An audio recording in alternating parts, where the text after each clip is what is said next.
markana magaalada Garowe qaar ka mid ah saraakiisha ciidamada qalabka sida ee Puntland oo shir jaraa'id ku qabtay magaalada Garowe ayaa bayaan ay soo saareen waxay ku sheegeen inay ka soo horjeedaan shirka maamul goboleedyada ee ka soconaya gudaha caasimadda Puntland ee Garowe sidoo kale saraakiishu waxay ka cawdeen mushahar la'aan ay sheegeen bilihii u dambeysay inay ku sugnaayeen ciidamada ay u taliyaan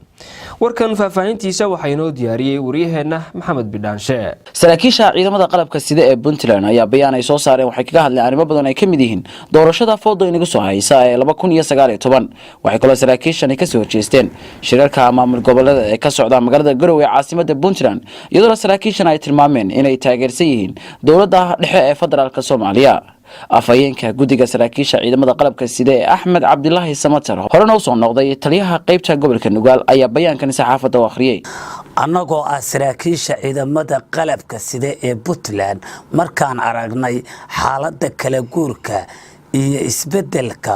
soo wajahan ee doorashada madaxtinimada Puntland 2019 cidda loo baahan yahay waa ruux muwaadin ah yaqaan soohdimaha Puntland leedahay garan kara difaaca dibadda sugi kara amniga gudaha marxaladihii shacabka Puntland soo maray oo kala gedisnaana magac iyo maamuus ku leh naf iyo maalba hoosna loo eego waxqabadkiisii ammaanada guud xafidideeda iyo mas'uuliyadiisa dhan walba dadyaqaan waa in uu yahay alla yaqaan aragtidiisa iyo waayo aragnimadiisuna ay qancin karto bulshada Puntland waa inuu leeyahay baasaboor Soomaaliya kana madax bannaan yahay baasaboor shisheeye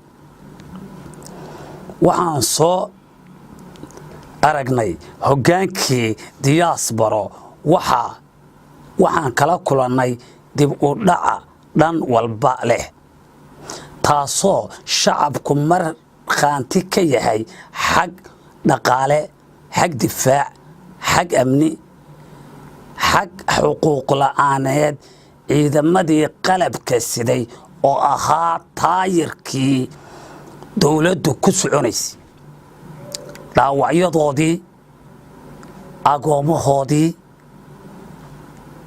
iyo wixii la saraakiishan oo hadalka sii wata ayaa sheegay in albaabada loo laabay qaar ka mid ah wasaaradaha Puntland sida hadalka u dhigeen ay sheegeen inay waayeen xuquuqdoodii albaabada loo xiray intii badnayd wasaaradihii dawladda markay waayeen shaqaaluhu xuquuqdii asaasiga ahayd iyo mushaharooyinkoodii xubnaha cusub ee ku soo biiraya baarlamaanka Puntland waxaanu leenahay ha qaadinina wadadii taariikh xumadii qoonkii idinka horeeyay keena istiraatiijiyad ilaahay raalli ka yahay ummadeenuna aayaheeda ka taliya taariikhdana haydiin gasho wax wanaagsan markaan aragnay miisaanka iyo sharafta dawladda federaalka ahi u leedahay ummadda Soomaaliyeed iyo sida maamul goboleedyada xilkii ka dhamaaday u turjumayaan waa wax aad iyo aad u kala fog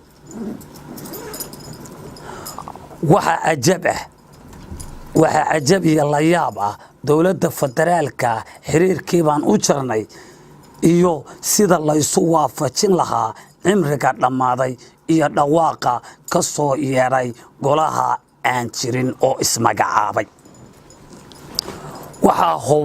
hubaal ah arrinkaasi inuu yahay tallaabo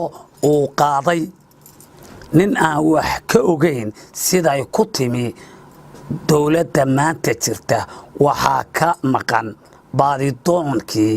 iyo soo celintii qarannimada ummadda Soomaaliyeed inay ku waayeen naftooda kumayaal ciidan Soomaaliyeed ah waxaa xusid gaar ah mudan 560kii ka dhintay dhanka Puntland iyo dhaawacyadii aan la xisaabi karin dagaaladii maxaakiimta 2006 lagaga safeeyo gobolada dhexe iyo koonfurta Soomaaliya waxaan leenahay nimanka dawladda dhexe inkiray ha laga qaado magdhowgii naf iyo maal balaha ee dawladda jirta dhidibada loogu aasay annagoo kaashanayna kuna kalsoon salaadiinta dhaqanka nabadoonnada culamaa u diinka aqoon-yahanada ganacsatada iyo ururada bulshada waxaan ku tala bixinaynaa in la dhiso golihii garsoorka oo ka maqan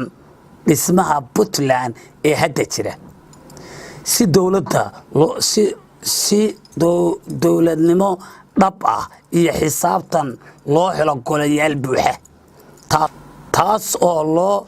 dhisi waayay in nin walba dantiisa ku fushado saraakiishan ayaa baarlamaanka Puntland 2019 uga digay laaluushka kaasoo ay sheegeen inuu lumiyay masiirkii reer Puntland lana tixgeliyo rabitaanka shacabka doonaya musharaxa hogaamin kara Puntland 2019 baarlamaanka 2019 waxaan uga digaynaa laaluush qaadashada lagu lumiyay masiirkii ummadda Puntland ayna tixgeliyaan rabitaanka shacabka mudnaantana la siiyo musharaxa astaamaha kor ku xusan buuxiya arintaas iyada ah ayaan saxaafadda annagu u soo gudbinay warmurtiyeedkiina ku dhan yahay waxaan intaa raacinaynaa haddii la waayo oo ay dhacdo in ay ku socoto sida tan iyo cagajiidkan waxaa imanaya heestii ahayd samandiidow demi baa kuu dhigan lagugu dili doono ciidamaduna waxay qaadanayaan tallaabaday qaateen dowladii hore ee musuqmaasuqa ah tallaabaday ka qaateen bay qaadanayaan waxaa la yaabatiin oo fajac ah oo ummaddu ay qaadan laadahay Puntland waa tii federaal doontay oo dhistay oo muujisay inta dawlad goboleedana dhismahoodii ka qayb qaadatay taas oo ay uga jeeday ummadda Soomaaliyeed inay dib u asaasanto kadib markii colaadda u dhaxgaleen Puntland sidaas ahayd oo naf iyo maalba ku luntay oo u soo halgantay oo u soo hawlgashay waa ayaan daro magaalo madaxdeedii Garowe maanta in lagaga talinayo